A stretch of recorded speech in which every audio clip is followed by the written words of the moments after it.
Messi দাদা কিছুক্ষণের জন্য আসুন।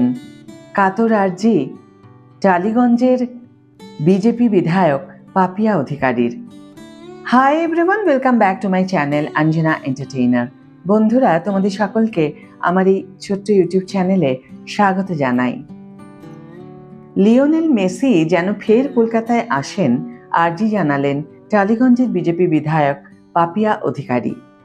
তিনি যে প্রার্থীকে হারিয়ে বিধানসভায় ভোটে জিতেছেন তাকে মেসি কাণ্ডের অন্যতম ভিলেন বলে অভিযোগ করেন অনেকেই। লিওনেল মেসি যাতে কিছুক্ষণের জন্য হলেও ফের কলকাতায় আসেন সেই আর্জি জানালেন পাপিয়া অধিকারী। গত বছর ডিসেম্বরে কলকাতায় এসেছিলেন ফুটবলের এই রাজপুত্র, কিন্তু সেদিন চরম অব্যবস্থার জন্য যে কাণ্ড ঘটেছিল তাতে হেঁট হয়ে গিয়েছে কলকাতার মাথা। সেই অধ্যায়কে পিছনে ফেলে মেসি যাতে ফের কলকাতায় আসেন সেই নিয়ে কাতর আর্জি জানালেন টালিগঞ্জের বিজেপি বিধায়ক। সংবাদ মাধ্যমের সঙ্গে সাক্ষাৎকারে তিনি বলেন, মেসি দাদা, আমাদের ছেলেরা আপনাকে দেখার জন্য হাঁ করে বসে আছে। একটিবার আসুন, কিছুক্ষণের জন্য আসুন। এমনিতে পাপিয়া যে অরূপ বিশ্বাসকে হারিয়ে টালিগঞ্জ বিধানসভায় জিতেছেন, তিনি মেসি কাণ্ডে পুলিশি জিজ্ঞাসাবাদের মুখে পড়েছেন। ভারতে মেসির GOAT গোট ট্যুরের আয়োজক শতদ্র দত্তের অভিযোগের ভিত্তিতে তৎকালীন ক্রীড়ামন্ত্রীর বিরুদ্ধে মামলা করা হয়েছে। সেই মামলায় একাধিকবার তলব করা হয়েছিল অরূপকে, কিন্তু এতদিন তিনি যাননি। এবার তিনি সাড়া দেন। শেষ পর্যন্ত পুলিশি জিজ্ঞাসাবাদের মুখোমুখি হন তিনি। ঘণ্টা তিনেক চলে জিজ্ঞাসাবাদ।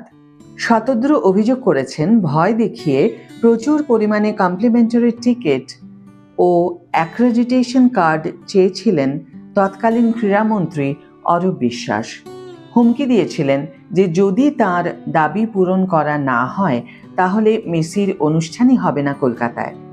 সেই পরিস্থিতিতে জোর করে 22,000 কমপ্লিমেন্টারি টিকিট ছিনিয়ে নেওয়া হয়েছিল আর চড়া দামে কালোবাজারে বেচে দেওয়া হয়েছিল বলে অভিযোগ করেন শতদ্র।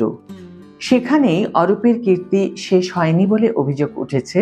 শতদ্র অভিযোগ করেন, নিজের প্রভাব খাটিয়ে যে সে লোকজনকে মাঠে ঢুকিয়ে দিয়েছিলেন তৎকালীন ক্রীড়ামন্ত্রী। তার জেরে মেসিদের চরম হেনস্থার মুখে পড়তে হয়েছিল। বাধ্য হয়ে মেসিদের দ্রুত স্টেডিয়াম ছেড়ে চলে যেতে হয়েছিল। তারপরেই যুবভারতীতে তাণ্ডব চালিয়েছিলেন দর্শকদের একাংশ, যারা অরূপ ও তার সাঙ্গপাঙ্গদের জন্য একবারের জন্য মেসিকে চোখের দেখা দেখতে পাননি বলে অভিযোগ তুলেছিলেন।